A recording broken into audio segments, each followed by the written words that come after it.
In today's society, we're hung up in this notion or idea that man can influence and develop and take advantage of the environment and natural resources to their own benefit without impact. The fact or the concept that everything is integrated, everything is connected and interrelated, and when you unravel one component of that system, you have problems that ripple down through the system into the future through time and space. If the river could talk, the river would say to us, let me flow, let me splash, let me do what I should do. This is my blood, this is flowing through my veins. I'm part of an entire environment, and I have a part to play in that. And I can hear her giggling, but I also hear the birds, and I hear the life that's around here. They all had a voice, and somebody would listen to that voice. They would say, miigwech. In our language, we say thank you. They'd say miigwech for listening to us, because maybe now you'll understand how important it is that we live here and how tied together we all are in this place we're at. Why not listen to what it's saying?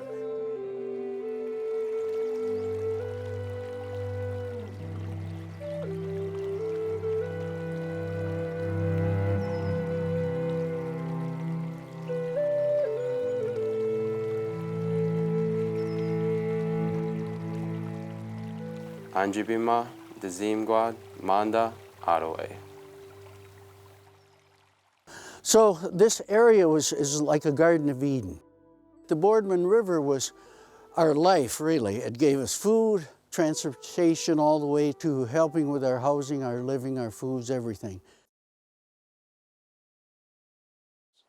But as soon as they started using the Erie Canal, then all of a sudden people from Europe and Finland and all over Ireland were coming directly to Michigan. And so all of a sudden, in the 1850s, there was an explosion of population of people that were here. tribal communities were taken advantage of because they probably couldn't explain the depth and breadth of connection to the natural world that human beings have and should respect and honor. And then we came in and we just walked right over them and dismissed their beliefs, dismissed their teachings because it wasn't written down. It wasn't proven by some scientific method.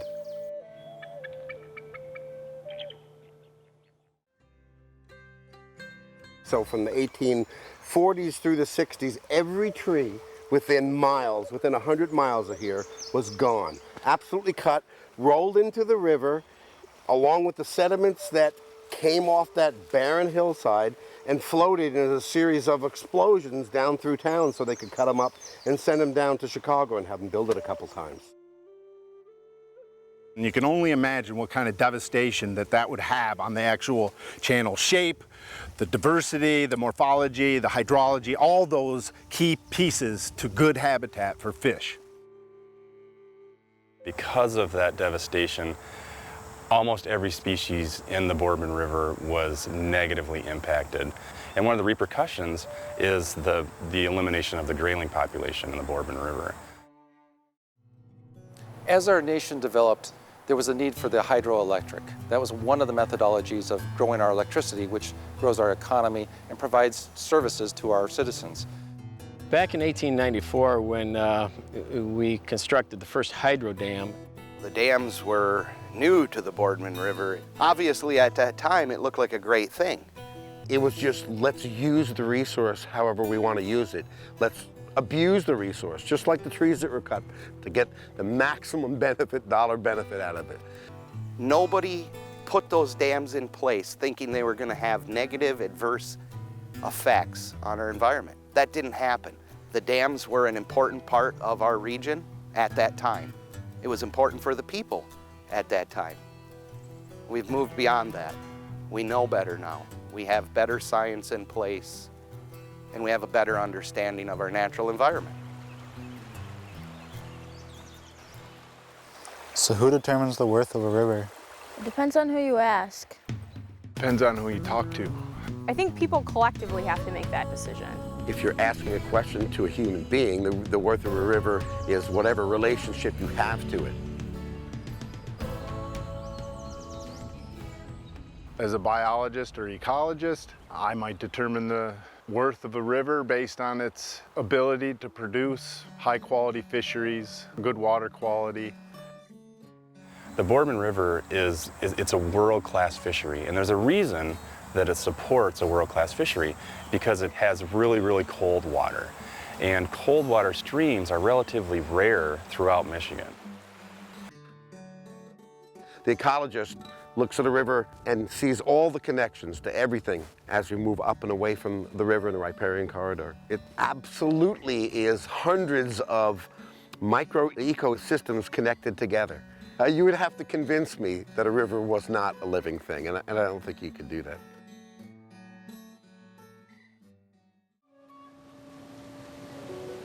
The river provides us hydroelectricity, it provides us fish, it provides us transportation. We're underutilizing a natural resource that's been flowing for hundreds of years, will flow for hundreds more, and we're turning our back on it, so to speak, and we're saying, all you're good for is recreation.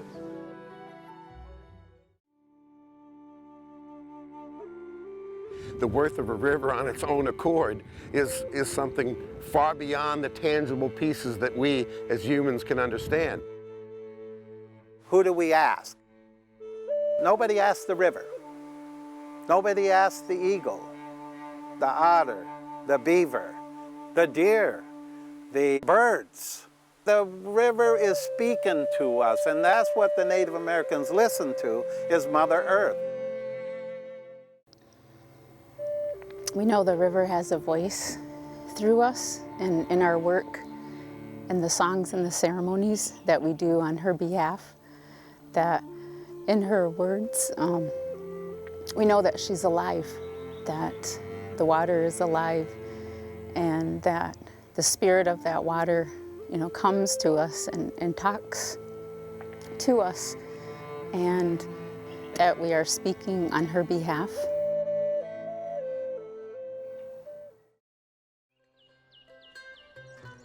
Any river in the country, in the world, has three main purposes. One is to carry water from upstream to downstream. Two is to carry material from upstream to downstream. And three is to support the life that lives within it.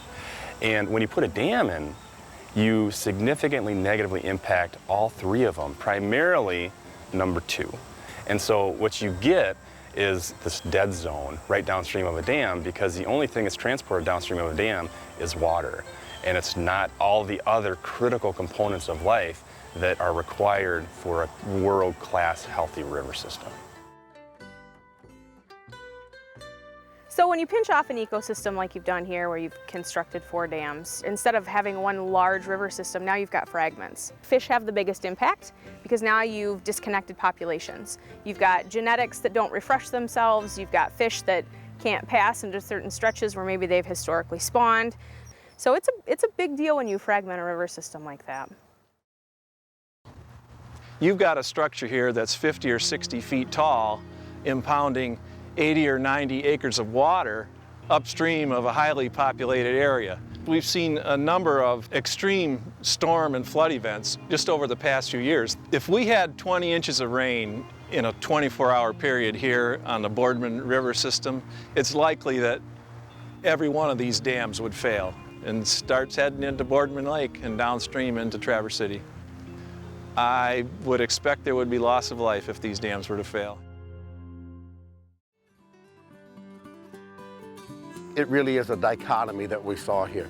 94 years ago, humans built this dam for their own purposes, for their own monetary gain, and to give themselves energy in town. Now, 94 years later, we're removing it because we realize that we need to restore the systems that give ourselves and this area the lifeblood that it deserves. We need to have this water flowing free again.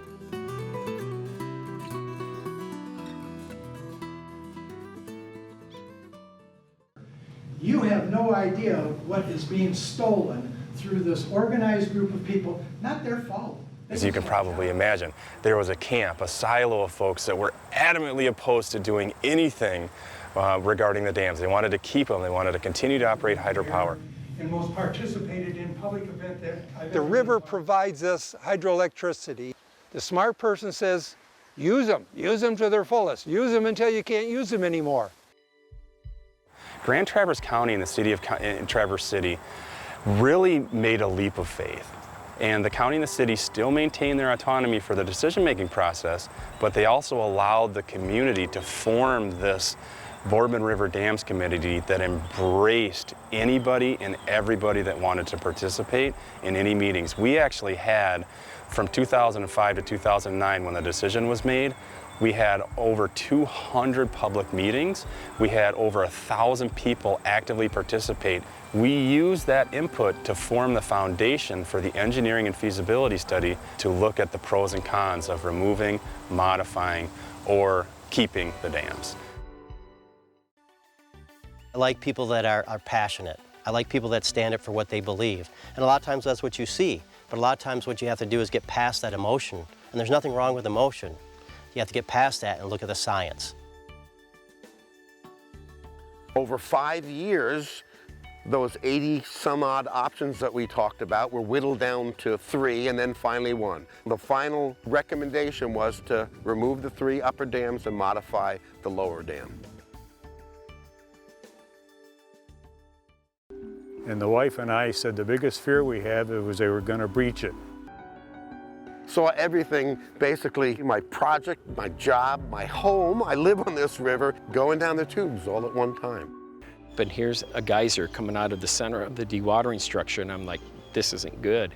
That geyser soon became a roaring river within minutes. And it was like absolute bedlam for the next 12 hours.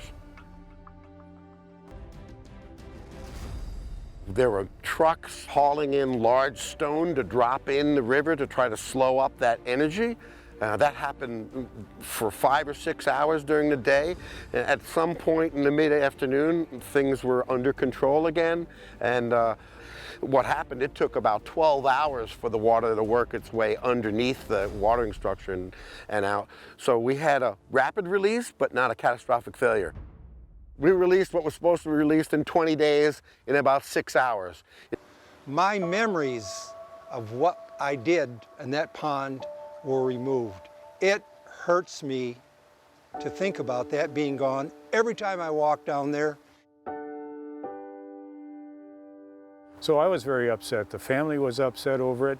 I see it still as a mistake because it took 50 years of good fishing away from me, and it took 50 years of good habitat for animals and for kids to come and go. And then you still have the naysayers that want to look back at that, and those that still harbor anger about what happened and throw stones from the sidelines instead of becoming part of the solution. And so that part has been very frustrating. When people think of rivers, they think of their relationship to the river. They never think of the river's relationship to what's going on around them. Everything is people-centric. It's all the way I feel about this river looks. No one really looks at it, or very few people look at it from the river's point of view. It's flowing in a place that it hasn't flowed in 100 years, and I just think the river's smiling. I really do. I honestly think that you take all the people stuff out of it, and this is the best thing that we could have done for the river, and that's really the bottom line. This is an opportunity of a lifetime, not only to restore the river, but to watch it come back. Within 2 years at Brown Bridge, I can take virtually anybody that was against the project because they were looking at a black, stump-strewn field, essentially, and now see this emerald green, vigorous valley. And they'll remark commonly how quickly that came back. And this is exactly what we had hoped to see. Revegetation in places that we haven't had to plant at all. In other places we are planting because we want to accelerate that revegetation. As part of the project, we have to monitor and evaluate the impacts or the changes in the river and the biological community in particular to understand what kind of positive impacts that dam removal and habitat restoration might have. So this university offered the services of students to help us collect fishery data. So we were looking at the species composition, their growth, their abundance, and as it changes through time. Brown trout. By doing that every year, before and after the restoration actions occur, we start to understand how much and how significant the change is, whether it's positive or negative. What we expect and what we are indeed seeing is a positive change in the fish community. Fisheries. This is a brook trout. A fish. A brown trout. Brown trout are not native to this region. Brook trout are, and typically we see smaller numbers of brook trout in these larger portions of the river and more brown trout. However, we're seeing an actual equalization of those two populations, and the fact that we see more brook trout abundance compared to brown trout is a positive thing because that species requires very high water quality. More so what we're seeing is fish in a piece of a river that there haven't been fish in a long time. So really what's important is to have people out here saying, yeah, this river is coming back strong and it's coming back fast. When you see a brook trout in a river in Michigan, you know it's good water. You know it's cool water, you know it's clean water. They're not a very tolerant species. And they're our state fish, right? So they're kind of a treasured species. And when we came in here before the dam was removed, we would see great numbers of brown trout and a few brook trout. Let's say 5 brown trout for every 1 brook trout. And since the dam has come out, we've slowly seen that change to the point where last year we were 50-50. Half of our catch was brown trout and half of our catch was brook trout. When we saw that shift, even without looking in the temperature data, we knew something significant had happened in this stretch because now you know the fish community is actually responding to that too. Restored means that the other relatives have a chance to live better. Their quality of life improves. It really isn't about us. It's about everything that surrounds us, like Fish Nation, Deer Nation, Bird Nation, all the living things, and then generations to come. And so seeing that river being restored to a degree is enough to make me feel real good about it and feel good about the people and the organizations that did that. Like they say, it takes a village to raise a child. It takes more than a village to bring this earth back and to clean it up. And so I ask other natives when I get a chance, what kind of an ancestor will you be? And that's a big question that everyone should ask themselves.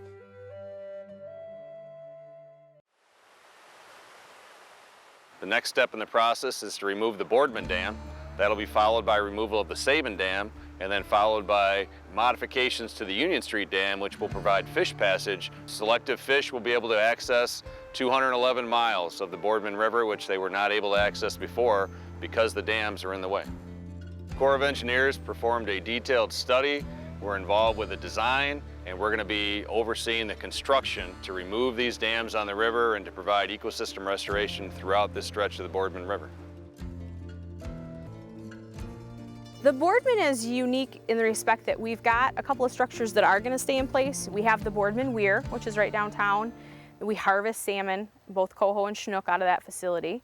And we have the Union Street Dam, which will be modified to allow for fish passage. But using those two structures, we have the ability to fine-tune what species we're allowing to pass up here. We definitely have our eyes on native species like white sucker, smallmouth bass, lake trout, sturgeon. That's a big one for us right now.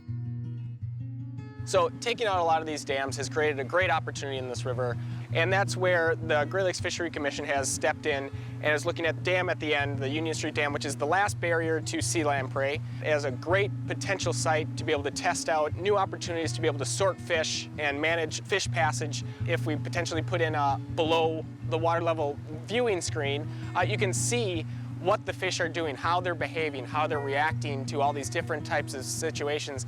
So to be able to have a project that really focuses on native fish passage as well as control of an invasive species is kind of like the holy grail of fish passage projects. I see this site as an excellent opportunity to inspire the next generation of scientists and engineers that you can see something in the ground and see how it happens, see the scientific process in action.